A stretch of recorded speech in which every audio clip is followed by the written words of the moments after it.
రెటిక Goshamahal MLA Raja Singh ఇంటి వద్ద recce నిర్వహించిన ఇద్దరు వ్యక్తులను స్థానికులు పట్టుకున్నారు. అనుమానాస్పదంగా తిరుగుతున్న ఇద్దరిని మంగళహాట్ పోలీసులకు అప్పగించారు. ఇక పోలీసులు అదుపులోకి తీసుకుని విచారించగా వారిద్దరూ బోరబండకు చెందిన ఇస్మాయిల్ మహమ్మద్ కాచాగా గుర్తించారు. వారి ఫోన్లలో రివాల్వర్ ఫోటోలున్నట్లు పోలీసులు తెలిపారు. రాజాసింగ్ ఇంటి ముందు వారు ఎందుకు తిరుగుతున్నారనే కోణంలో ప్రశ్నిస్తున్నారు పోలీసులు.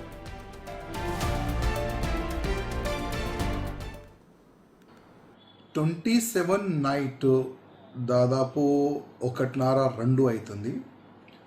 నా ఇంటి దగ్గర నలుగురు తిరిగి నా ఇంటి ఫొటోస్ కానీ నా ఇంటి వీడియోస్ కానీ తీస్తే లోకలు కొంతమంది వాళ్ళకి పట్టుకుంటే ఇద్దరైతే అక్కడి నుంచి ఎస్కేప్ అయినారు. ఇద్దరిని పట్టుకొని వాళ్ళు ఫోన్ చెక్ చేస్తే నా ఫోటోలు అదేవిధంగా నా ఇంటి హౌస్ ఫోటోలు ముంబైలో ఏదో ఒక వ్యక్తికి వాళ్ళు ఫార్వర్డ్ చేస్తున్నారు. ఇమ్మీడియట్గా లోకల్ వాళ్ళు ఏం చేస్తున్నారంటే local police station Mangalhat police స్టేషన్కి ఫోన్ చేసి అక్కడ నుంచి వచ్చిన పోలీస్ వాళ్ళకి ఆ ఇద్దరికి హ్యాండ్ ఓవర్ చేసినారు. స్కోలింగ్ వచ్చిన తర్వాత న్యూస్ వచ్చిన తర్వాత నేను ఇన్స్పెక్టర్ గారికి ఫోన్ చేసిన. అసలు ఈ మ్యాటర్ ఏంది, ఎవరు ఉన్నారంటే లేదు దీనికి ఎంక్వైరీ జరుగుతుంది, అంత తొందరగానే మేము విషయం ఏంది మీకు చెప్తామని అంతే మాట నాకు ఇన్స్పెక్టర్ గారు అన్నారు. అసలు ఎవరు ఏంది ఇప్పటివరకు అయితే వాళ్ళ పేరైతే చెప్పలేదు. కానీ టీవీలో నేను మీడియాలో చూసిన ఒకడు షేక్ ఇస్మాయిల్ 30 years, అదేవిధంగా మొహమ్మద్ ఖాజా 24 years. ఆ రెండు పేర్లు అయితే నాకు ఇప్పుడే నేను స్కూలింగ్లో అదేవిధంగా న్యూస్లో అయితే చూసిన. గతంలో కూడా 2010లో కూడా ఇదే విధంగా నా హౌస్ని ఈ ISIOలు రిక్కీ చేసినారు. దాని తర్వాత కర్ణాటక పోలీసులు వాళ్ళకి అరెస్ట్ చేసిన తర్వాత వాళ్ళు పేపర్ స్టేట్మెంట్ టీవీ స్టేట్మెంట్ ఇచ్చిన తర్వాతనే నాకు తెలిసింది ఇట్లా అప్పుడే నాకు థ్రెట్ చేసినారని. దాని తర్వాత 2011-12లో కూడా భాగ్యలక్ష్మి టెంపుల్ ఇంకా నా హౌస్ని కూడా వాళ్ళు రిక్కీ చేసినారు. అప్పుడు కూడా కొంతమంది ISIOలు అరెస్ట్ అయినారు. అప్పుడు కూడా నాకు పోలీసు వాళ్ళు అప్డేట్ చేసినారు, ఇట్లా కొంతమంది మీ హౌస్ని మీకు టార్గెట్ చేసినారు, మీ సహా భాగ్యలక్ష్మి టెంపుల్ కూడా వాళ్ళు టార్గెట్ చేసినారని అప్పుడు కూడా చెప్పినారు. ఇప్పుడు కూడా ఇద్దరు అరెస్ట్ అయినారు.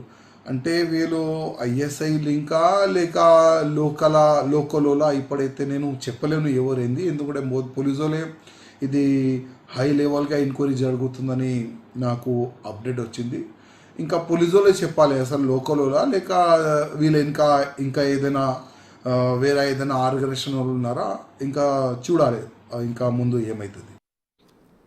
రెటిక గోషామహల్ ఎమ్మెల్యే రాజాసింగ్ ఇంటి వద్ద రెక్కి నిర్వహించిన ఇద్దరు వ్యక్తులను పోలీసులు పట్టుకోవడం జరిగింది. దానికి సంబంధించిన పూర్తి డీటెయిల్స్ మా ప్రతినిధి సురేష్ అందిస్తారు. రైట్ సురేష్, అయితే నలుగురు రెక్కి నిర్వహించగా ఇద్దరిని అయితే పోలీసులు అదుపులో ఉన్నారు, మరో ఇద్దరి కోసం కాలింపు చర్యలు అనేవి చేపట్టారు కదా, దానికి సంబంధించిన డీటెయిల్స్ ఏంటి? రెక్కి నిర్వహించడానికి ప్రధాన కారణం ఏమైనా తెలిసిందా సురేష్?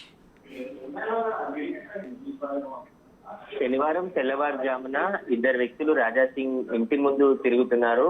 ఆడితో పాటు మరొక ఇద్దరు, మొత్తం నలుగురు ఆ పరిసర ప్రాంతాల్లో తిరుగుతూ ఉండగా అక్కడ ఉన్న స్థానికులకు అనుమానం వచ్చి వారిని పట్టుకున్నారు. కానీ పట్టుకునే ప్రయత్నం చేసేలోపు ఇద్దరు పారిపోయారు. ఇద్దరిని పట్టుకొని వారికి సంబంధించిన సెల్ ఫోన్లు చూస్తే అందులో రాజాసింగ్ ఫోటోలతో పాటు మరికొన్ని ఒక వెపన్ రివాల్వర్ 2 రివాల్వర్లకు సంబంధించిన ఫొటోస్, ఆ ఫొటోస్ ని ముంబైలో ఉన్న వారికి సెండ్ చేస్తున్నారని చెప్పేసి కూడా గుర్తించి వెంటనే మంగళాట్ పోలీసులకి వారిని అప్పగించామని చెప్పేసి కూడా తెలుస్తుంది. ఈ విషయంపై మంగళాట్ పోలీసులు ఇద్దరిని కూడా అదుపులోకి తీసుకొని ప్రస్తుతం విచారిస్తున్నారు. వారు బోరబండకు చెందిన ఇస్మాయిల్ గా అదేవిధంగా మహమ్మద్ కాజాగా గుర్తించారు. వీరు ఎవరి ఆదేశాలతో ఇక్కడికి వచ్చారు, ఎందుకు వచ్చారనే దానిపైన విచారణ కొనసాగుతుంది. ప్రస్తుతం ఆ ఇద్దరు కూడా పోలీసు అదుపులోనే ఉన్నారు. అయితే రాజాసింగ్ ఈ ఘటనపై స్పందించడం జరిగింది.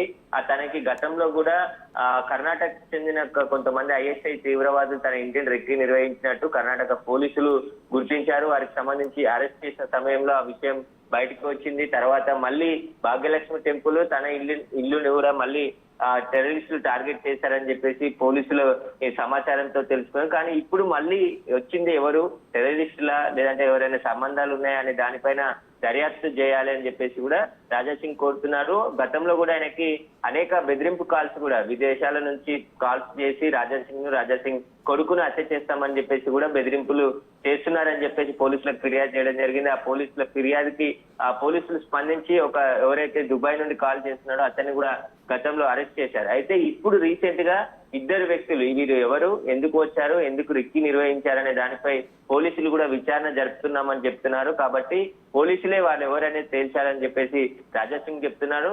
కానీ శనివారం తెల్లవారుజామున ఆ సమయంలో ఎందుకు అక్కడికి వచ్చారు, పారిపోయిన ఇద్దరు ఎవరు, ఇప్పుడు దొరికిన ఇద్దరిని పోలీసులు ప్రశ్నిస్తారు. కాబట్టి వీరు వెనకాల ఎవరున్నారనే దానిపైన పూర్తి విచారణ జరిపించాలని చెప్పేసి కూడా ఆయన డిమాండ్ చేయడం జరిగింది.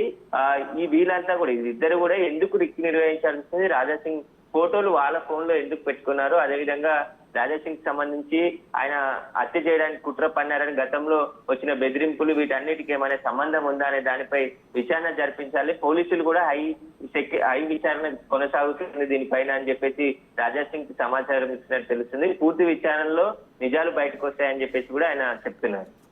రైట్ సురేష్, అయితే ఎవరైతే రెక్కి నిర్వహించిన నేపథ్యంలో ఇక ఆయన ఇంటి వద్ద భద్రతా సిబ్బందిని పెంచే అవకాశం ఏమైనా కనిపిస్తుందంటారా సురేష్? ఇప్పటికే రాజా సింగ్ నివాసం వద్ద భద్రత ఉంది. గత కొద్ది రోజుల నుంచి కూడా ఆయనకి భద్రత కూడా కల్పించడం జరిగింది. లోకల్ పోలీసులతో పాటు అతనికి గన్మెన్లు కూడా, ఎందుకంటే ఆయనకి ప్రాణహాని ఉంది, థ్రెట్ ఉందనే సమాచారంతోనే ప్రభుత్వం భారీ భద్రతను ఆయనకు కల్పించడం జరిగింది. ఇప్పుడు ఇంటి పరిసర ప్రాంతాల్లో ఇంకేమైనా సెక్యూరిటీ పెంచాలా లేదా అనేది పోలీసులు కూడా ఇంటెలిజెన్స్ అదేవిధంగా ఎస్బీ రిపోర్ట్ ఆధారంగా విచారణ జరిపి అవసరమైతే సెక్యూరిటీ కూడా పెంచేందుకు పోలీసులు లెటర్ రాయనున్న డీజీపీకి. ఇంతకు ముందే భద్రత ఉంది కాబట్టి ఆ భద్రత కొనసాగుతూనే ఉంది. ఈ ఇద్దరు ఎక్కడి నుండి వచ్చారనే దానిపైన ప్రస్తుతం మంగళాటి పోలీసులు విచారణ జరుపుతున్నారు. వీరికి గల సంబంధాలు అసలు గోరబండకు చెందిన ఇద్దరు వ్యక్తులుగా గుర్తించారు. కాబట్టి ఫోటోలు దిగడానికి మేము అక్కడికి వచ్చామని చెప్పేసి పోలీసులకి వాళ్ళు చెప్తున్నట్టు తెలుస్తుంది. కానీ ఆ సమయంలో నలుగురు వచ్చి ఇద్దరు పారిపోయారు, ఇద్దరు అక్కడే ఉన్నారు, ఎందుకు ఉన్నారనే దానిపైన పూర్తి విచారణ కొనసాగుతుంది. ప్రస్తుతానికైతే రాజా సింగ్ ఇంటి వద్ద గతంలో ఉన్న భద్రతనే కొనసాగుతుంది. అదనపు భద్రత కావాలంటే ఉన్నతాధికారులు ఆలోచించి ఆయనకు భద్రత కూడా కల్పించే అవకాశం కనబడుతుంది. Right, thank you Suresh.